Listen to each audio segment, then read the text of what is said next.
प्यारे भाइयों और बहनों, नमस्कार। कल से जम्मू कश्मीर में G20 मीटिंग का शुभारंभ हो रहा है। अमृतकाल में प्रगति की तरफ अग्रसर यूनियन टेरिटरी के लिए हजारों साल पुरानी सांस्कृतिक विरासत को प्रदर्शित करने का यह बहुत बड़ा अवसर है।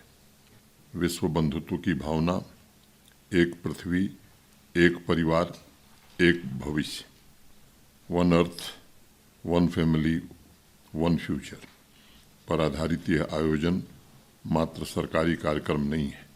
यह जम्मू कश्मीर के 1,30,00,000 नागरिकों की आशाओं, आकांक्षाओं का प्रतीक भी है। यूनियन टेरिटरी के सभी नागरिकों का ये कर्तव्य है इस आयोजन के माध्यम से यहाँ की सांस्कृतिक आध्यात्मिक समृद्धि से पूरी दुनिया को परिचित कराएं। इस कार्यक्रम के सफल आयोजन से हम पूरे विश्व को दिखा सकते हैं कि नई ऊर्जा के साथ आज जम्मू कश्मीर शिखर की तरफ अग्रसर है। पिछले वर्ष की तुलना में हमारा GST कलेक्शन 40% बढ़ा है। नई सड़कें, नई टनल, नए इंडस्ट्रियल इस्टेट, नए माल, नए हॉस्पिटल, नए मेडिकल कॉलेज, नए हाइड्रो पावर प्रोजेक्ट आज यहाँ बन रहे हैं। मैं जम्मू कश्मीर के सभी नागरिकों का आह्वान करता हूँ कि आप सभी लोग बढ़ चढ़कर G20 के आयोजन की सफलता में अपना योगदान दें। ये आपका आयोजन है और इसे सफल बनाने की जिम्मेदारी भी आप सबके कंधों पर है। दशकों बाद आप सभी को जम्मू कश्मीर की क्षमता को विश्व पटल पर रखने का अवसर मिला है। इस आयोजन से न सिर्फ जम्मू कश्मीर में इंटरनेशनल टूरिस्ट इन्फ्लक्स बढ़ेगा, बल्कि हमारी टूरिज्म तथा हॉस्पिटैलिटी इंडस्ट्री प्रगति के नए कीर्तिमान स्थापित कर आम नागरिकों की आमदनी में भी इजाफा करेगी। दुनिया की कुल आबादी की 60% से ज़्यादा जनसंख्या G20 देशों में रहती है और यह ग्लोबल GDP का 85% कंट्रीब्यूट करता है। एक महत्वपूर्ण पहलू यह भी है कि कुल ग्लोबल ट्रेड का 75% G20 देशों द्वारा होता है। जिस प्रकार तेज गति से देश तथा जम्मू कश्मीर का निर्यात बढ़ रहा है, उस स्थिति में मैं समझता हूँ कि G20 का आयोजन जम्मू कश्मीर के हैंडीक्राफ्ट तथा हैंडलूम प्रोडक्ट को ग्लोबल मार्केट प्रोवाइड करने का एक महत्वपूर्ण अवसर साबित हो सकता है और यूनियन टेरिटरी की सामाजिक आर्थिक व्यवस्था नई करवट ले सकती है। G20 कार्यक्रमों में जम्मू कश्मीर की भूमिका का विस्तार करते हुए उच्च शिक्षण संस्थानों में Y20 कंसल्टेशन कॉन्फ्रेंस भी आयोजित किए गए थे। इन कार्यक्रमों ने विभिन्न पृष्ठभूमि, संस्कृतियों और भाषाओं के युवाओं को एक साथ जोड़ा और विश्व कल्याण के साझे मूल्यों को जागृत किया। ऐसे कई कार्यक्रमों में मुझे शामिल होने का अवसर मिला है। इससे मेरे मन में युवा शक्ति एवं जम्मू कश्मीर के भविष्य के प्रति विश्वास और गहरा हुआ है। करुणा, शालीनता तथा संवेदनशीलता के आदर्शों के साथ हमारे नौजवान सामाजिक समरसता की नींव को मजबूत करने का प्रयास कर रहे हैं। हमारी जागरूक युवा शक्ति कल की जिम्मेदारियों को उठाने के लिए पूरी तरह तत्पर है और वह मैत्रीपूर्ण सौहार्द, साहसिक कार्यों द्वारा विश्व को नया रूप देने में भागीदारी करने के लिए पूरी तरह से तैयार है। मुझे यकीन है G20 मीटिंग का यह ऐतिहासिक अवसर जम्मू कश्मीर की समकालीन एवं भावी पीढ़ियों को भी प्रेरित करेगा और समाज में नया जोश तथा नया उत्साह भरेगा। जिस विश्वास के साथ हर एक नागरिक जम्मू कश्मीर को प्रगति एवं शांति के रास्ते पर आगे बढ़ाने का प्रयास कर रहा है, वह विश्वास ही इस आयोजन का सबसे अहम आधार बनेगा। पिछले वर्षों से तमाम चुनौतियों का सामना कर रहे विश्व को आदरणीय प्रधानमंत्री श्री नरेंद्र मोदी जी के नेतृत्व में भारतवर्ष ने नया मार्गदर्शन दिया है। मुझे पूर्ण विश्वास है कि देश का मुकुटमणि जम्मू कश्मीर अपनी उपलब्धियों, परंपरा और दर्शन से पूरी दुनिया को नया संदेश देगा। हमारा संकल्प है कि अमृतकाल में नए जम्मू कश्मीर का उदय हो। इस संकल्प को हम सामूहिक प्रयासों से ही पूरा कर सकते हैं। लल्लेश्वरी ने लिखा है, ई करम कोरम सु अर्चुनु, जैसा मैंने कर्म किया वैसा मैंने अर्चन किया। लाल देव के दर्शन के अनुरूप हमें अपने विचार एवं कर्मों में सामंजस्य स्थापित करके शांति एवं संपन्नता से भरे भविष्य की तरफ आगे बढ़ना है। जम्मू कश्मीर की ज्ञान परंपरा को समृद्ध करने के लिए बांदीपुरा के deputy commissioner doctor Owais Ahmad ने अभी कुछ दिन पहले ही एक रोचक पहल की है। उन्होंने पुणे स्थित एक सिविल सोसाइटी ग्रुप के साथ मिलकर उलर लेक के किनारे बसे आरागम विलेज को देश का सबसे बड़ा बुक विलेज बना दिया है। आरागम विलेज अपने प्राकृतिक सौंदर्य एवं जीवन संस्कृति के लिए विख्यात है। गांव के स्थानीय नागरिक भी विचारों के आदान प्रदान में बढ़ चढ़कर हिस्सा ले रहे हैं।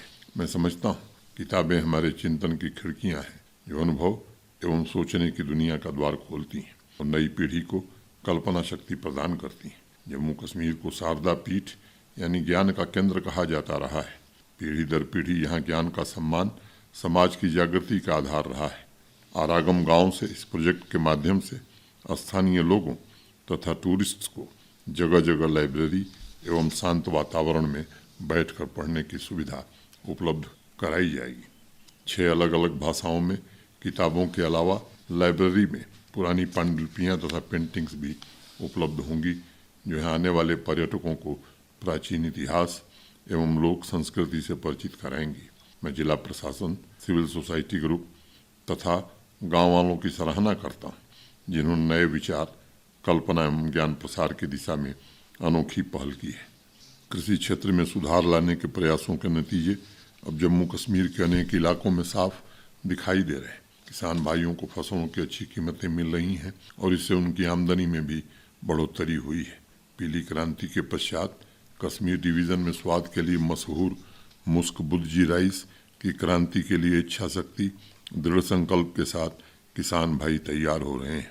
अनंतनाग के सागम गांव में किसान भाइयों ने सागम मुस्क बुद्जी फार्मर्स प्रोड्यूसर कंपनी नाम से एक FPO बनाया है। कृषि वैज्ञानिकों के मुताबिक 70 के दशक में मुस्क बुद्जी धान का उत्पादन पैडी ब्लास्ट नामक बीमारी के बाद बिल्कुल कम हो गया था।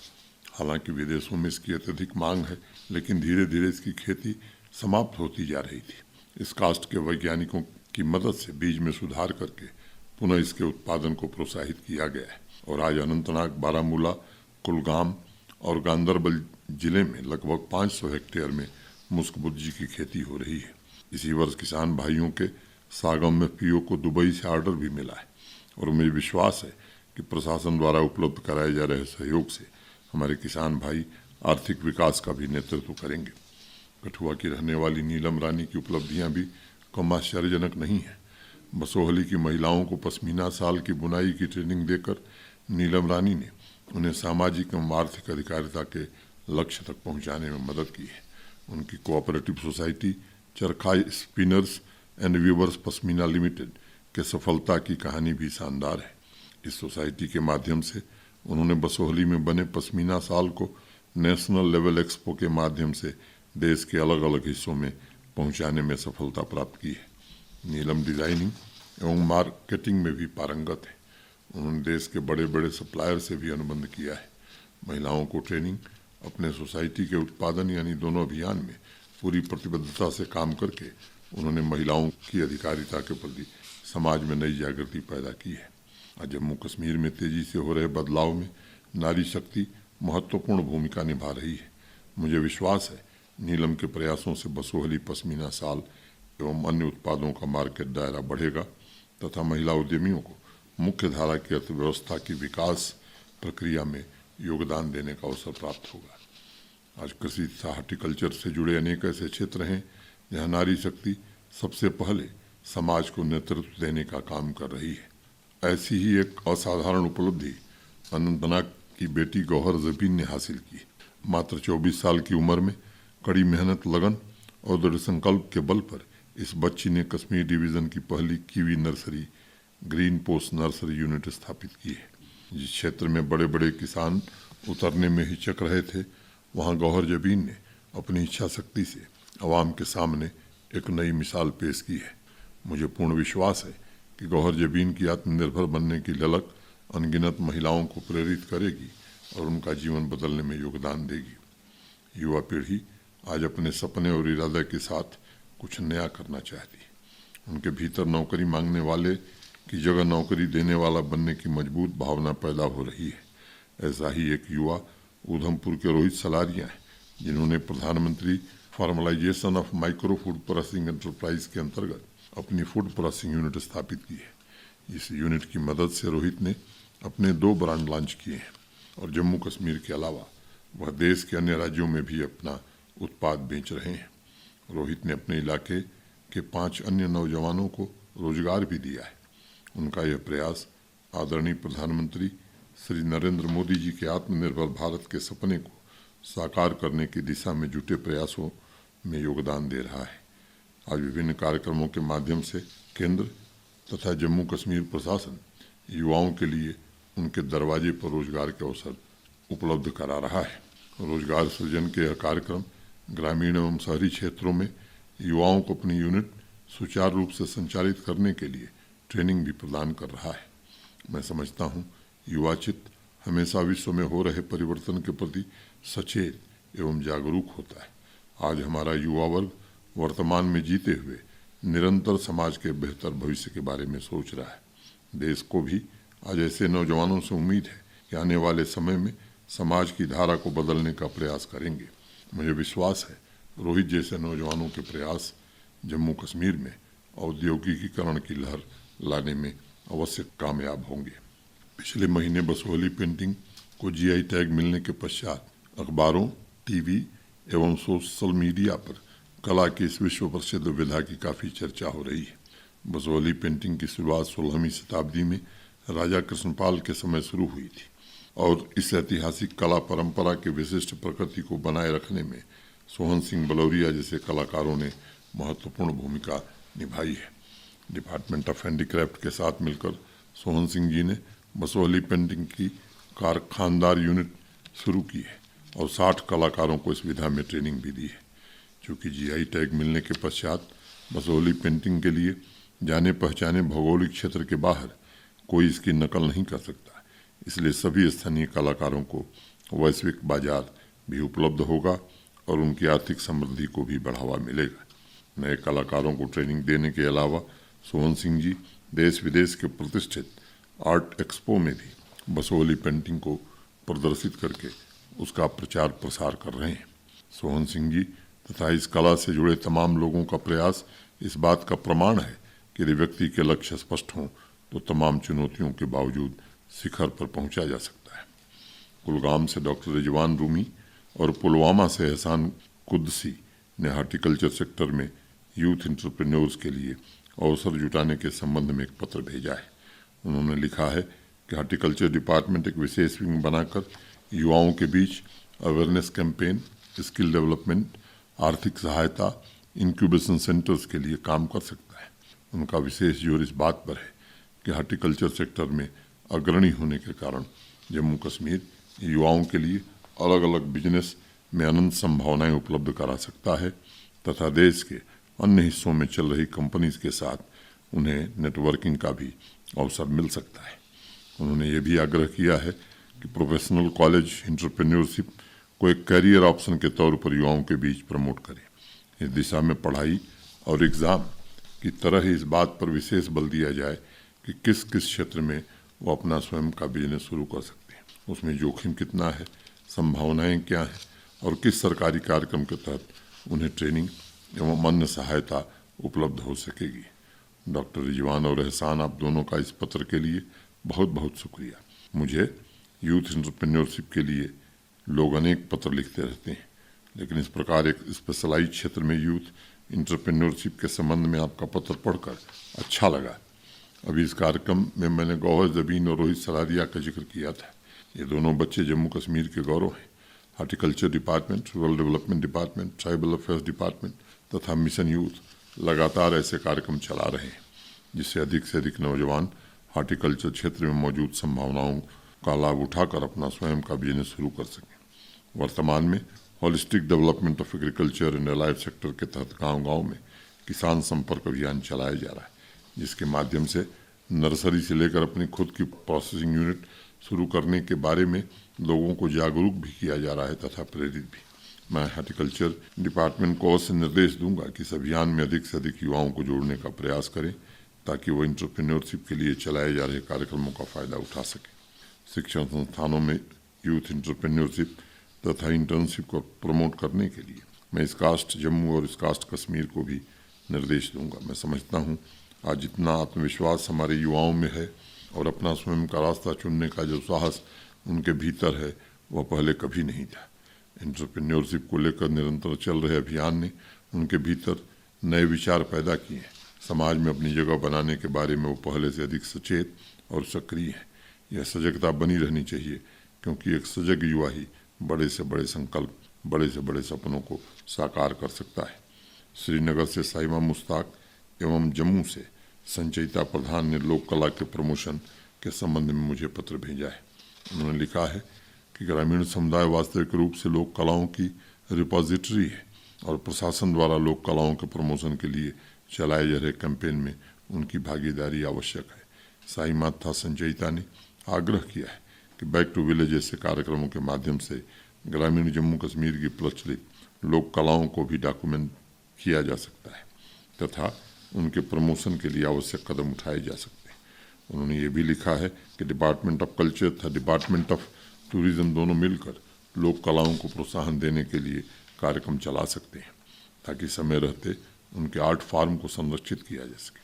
साहिमा और संचयिता के प्रति इन सुझावों के लिए मैं आभार व्यक्त करता हूँ। मैं समझता हूँ लोक कला की अलग अलग शैली दरअसल आवाम की तरक्की की अभिव्यक्ति है। मुझे स्मरण है कोरोना की पहली लहर से उबरने के पश्चात मैंने जम्मू कश्मीर की लोक परंपराओं को संरक्षित करने के लिए एक रोड मैप तैयार करने का निर्देश दिया था। संगीत नाटक अकेडमी, ललित कला अकेडमी, साहित्य अकेडमी के प्रतिनिधियों के साथ साथ जम्मू कश्मीर के साहित्य कला से जुड़े लोगों को शामिल करके लोक कलाओं के प्रमोशन एवं संरक्षण के लिए अनेक कार्यक्रम शुरू किए जा रहे हैं। समाज के सभी वर्ग अपनी जड़ों की तरफ लौटें, इसके लिए गुरु शिष्य परंपरा स्कीम शुरू की गई है तथा जम्मू कश्मीर के दूर दराज के इलाकों में बसे कलाकारों तक पहुंचने का प्रयास किया जा रहा है। एक निर्णय लिया गया है कि जम्मू कश्मीर की 12 लोक परंपराओं में पूरे साल भर कार्यक्रम आयोजित किए जाएंगे ताकि लोक कलाओं को उचित मंच और आर्थिक मदद दी जा सके। समाज में सांस्कृतिक पुनर्जागरण का कार्य कर रही स्वयंसेवी संस्थाओं को आर्थिक मदद दी जा रही और मास्टर कलाकार को जो अब स्वास्थ्य की वजह से सक्रिय नहीं है उन्हें भी प्रति महीने आर्थिक सहयोग दिया जाएगा। लोक कलाओं के संरक्षण के लिए हिंदी, कश्मीरी, डोगरी, पंजाबी, पहाड़ी, गोजरी, सीना, भद्रवी समूह की भाषाओं में मोनोग्राफ तथा पुस्तकें प्रकाशित की जाएंगी। लोक कथाओं एवं लोक कलाओं से संबंधित चिल्ड्रन एडिशन भी प्रकाशित किए जाएंगे और स्कूल की लाइब्रेरी तथा पाठ्यक्रमों में भी उन्हें शामिल किया जाएगा। गांव में विकास संबंधी अभियानों में लोक कलाओं को प्रमोट करने का आप दोनों के सुझाव को मैं स्वागत करता हूं और इस दिशा में उचित कार्रवाई की जाएगी। मुझे यकीन है कि आम लोगों की ज़्यादा से ज़्यादा भागीदारी से हम विभिन्न कलाओं के संरक्षण, उन्हें नई पहचान एवं नया आकार देने में सफल होंगे। गाँव में बेटियों की सफलता के लिए अनुकूल वातावरण तैयार करने तथा उनकी उपलब्धियों को सेलिब्रेट करने के लिए मुझे डोडा से हुमेरा बलवान, सांबा से रिदम गुप्ता और जम्मू से अपूर्वा मिश्र ने कुछ सुझाव भेजे। उन्होंने लिखा कि सभी सरपंच स्कूलों में बेटियों का 100% इनरोलमेंट सुनिश्चित कर सकते हैं। इसमें किसी तरह के बजट तथा सरकारी खर्च की आवश्यकता नहीं है। मात्र जन भागीदारी और पंचायत के संकल्प से इस काम को पूरा किया जा सकता है और इससे आने वाली अनेक पीढ़ियों का भविष्य निर्मित हो सकेगा। उनका दूसरा सुझाव भी बेहद रोचक है। उन्होंने लिखा है कि स्कूल के साथ मिलकर पंचायत यह तय करे कि गांव की सफल महिलाएं, चाहे वो अध्यापक हों, किसी सरकारी नौकरी में हो या अपना स्वयं का उद्यम चला रहे, 2 महीने में एक दिन अपनी सुविधानुसार 1 घंटे में किसी एक स्कूल में बच्चियों के साथ संवाद करें। इससे उनके अंदर आत्मविश्वास पैदा होगा, उनके अंदर भी आगे बढ़ने की ललक पैदा होगी। हुमेरा, रिधम और अपूर्वा ने एक और सुझाव दिया। उन्होंने लिखा है कि स्कूल में बेटियों की उपलब्धियों को ब्लॉक दिवस के माध्यम से प्रचारित किया जाए और उनकी पोस्टर, फोटो तथा उपलब्धियों की डिटेल सभी गवर्नमेंट स्टॉल पर उपलब्ध कराई जाए। उनकी सालाना उपलब्धियों को सेलिब्रेट करने के लिए डिप्टी कमिश्नर बच्चियों एवं उनके माता पिता को अपने ऑफिस बुलाकर सम्मानित भी कर सकते हैं। हुमेरा, रिधम एवं अपूर्वा, आप तीनों को मैं इन सुझावों के लिए बहुत बहुत बधाई देता हूं और आभार व्यक्त करता हूं। आदरणीय प्रधानमंत्री जी के मार्गदर्शन में बेटियों की शिक्षा तक पहुंच, बेहतर स्वास्थ्य और उनके सशक्तिकरण के लिए विशेष प्रयास किए जा रहे हैं। इस दिशा में बेटी बचाओ बेटी पढ़ाओ अभियान के माध्यम से सभी नीतियों में असमानता को समाप्त करने पर बल दिया जा रहा है। मुझे खुशी है आज जम्मू कश्मीर में भी हमारी बेटियां लगभग हर क्षेत्र में बेटों से बेहतर प्रदर्शन कर रही हैं और शिक्षा के क्षेत्र में तो गोल्ड मेडलिस्ट बच्चियों की संख्या लोगों से काफ़ी आगे है। मैं मानता हूँ कि हमारी बेटियों की वजह से ही विश्व का अस्तित्व है। बहुत लंबे समय तक उन्हें भेदभाव का शिकार होना पड़ा था। आज उन्होंने अपने अस्तित्व, अपनी गरिमा एवं अपने स्वाभिमान को स्थापित किया है। लेकिन ये सच है, कभी भी इस दिशा में लगातार प्रयास करने की जरूरत है। मैं आपके सुझावों पर सभी डिस्ट्रिक्ट कमिश्नर्स तथा पंचायती राज संस्थानों के चुने हुए प्रतिनिधियों से बात करके आवश्यक व्यवस्था कराने की कोशिश करूंगा। एक छोटी सी कहानी है जो अक्सर विदेशों में लोक कथा के रूप में सुनाई जाती है। एक बार किसी आदमी पर स्वर्गलोक के देवता गण नाराज हो गए और उस व्यक्ति को श्राप दे दिया कि आज से तेरी छाया समाप्त हो जाएगी और अब तू धूप में भी चलेगा तो तेरा शैडो नहीं बनेगा। वो आदमी हंसने लगा।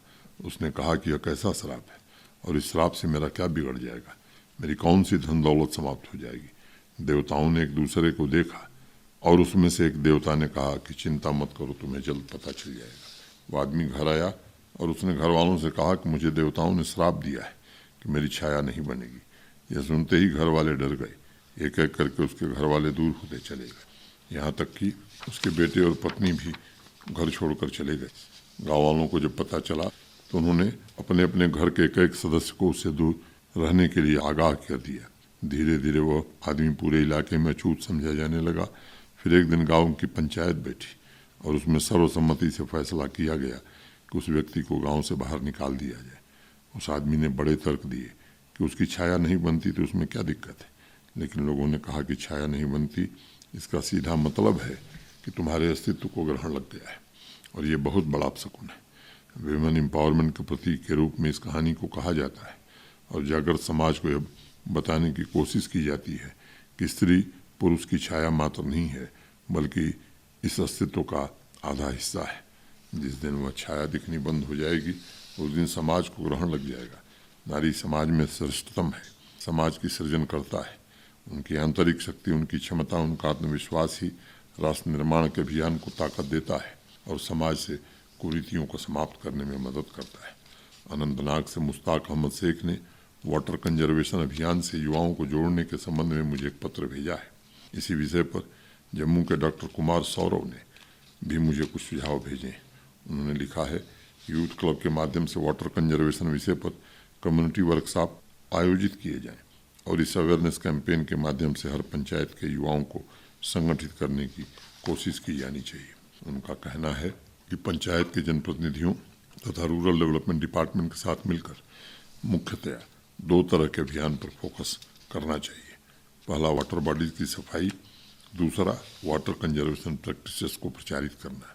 उनका सुझाव है कि इन 2 महत्वपूर्ण मुद्दों पर नौजवान न सिर्फ बदलाव लाने में सफल होंगे बल्कि सोशल मीडिया प्लेटफार्म के माध्यम से वह पूरे आवाम में पानी की हर एक बूंद का संचयन करने, पानी के स्रोतों के बारे में सम्मान की भावना पैदा कर सकेंगे।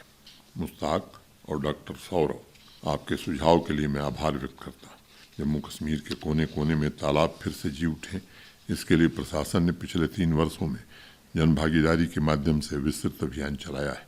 जम्मू कश्मीर के अनेक ऐसे गांव थे जहां दशकों से इंक्रोचमेंट की वजह से तालाबों का नामो निशान मिट गया था, उन्हें पुनर्जीवित किया जा रहा है। हर पंचायत में वाटर कंजर्वेशन और तालाबों की साफ सफाई के लिए पानी समितियां स्थापित की गई। रिकॉर्ड समय में जम्मू कश्मीर में 2341 अमृत सरोवर निर्मित किए गए हैं।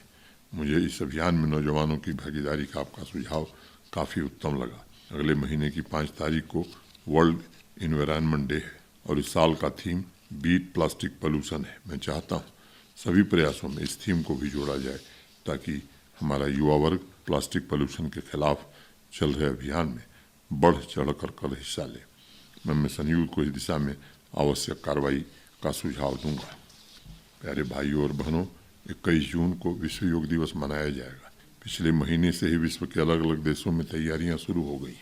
योग विज्ञान है, योग अनुशासन है, योग का अर्थ जीवन की ऊर्जा है, योग अंतस की यात्रा है। योग का पहला सूत्र कहता है अथ योगानुशासनम, और योग का अनुशासन यानी डिसिप्लिन। योग हमें वर्तमान क्षण में पूरी ऊर्जा से जीने की प्रेरणा देता है। योग व्यक्ति के भीतर निराशा को समाप्त करके, उथल पुथल को दूर करके नई आशा और आकांक्षा के साथ जीने की प्रेरणा देता है। साइंटिफिकली इस बात को सिद्ध किया जा चुका है कि नियमित योग से व्यक्ति अनेक तरह के रोगों से दूर रह सकता है और मन तथा शरीर को स्वस्थ रख सकता है। योग व्यक्ति के भीतर उसके केंद्र की खोज है ताकि वह और अधिक प्रसन्नचित्त होकर सच्ची नियत और विकास में पूरी निष्ठा के साथ काम कर सके। मैं आप सभी के स्वस्थ जीवन की कामना करता हूँ और विश्व योग दिवस की आप सबको अग्रिम बधाई देता हूँ। जय हिंद।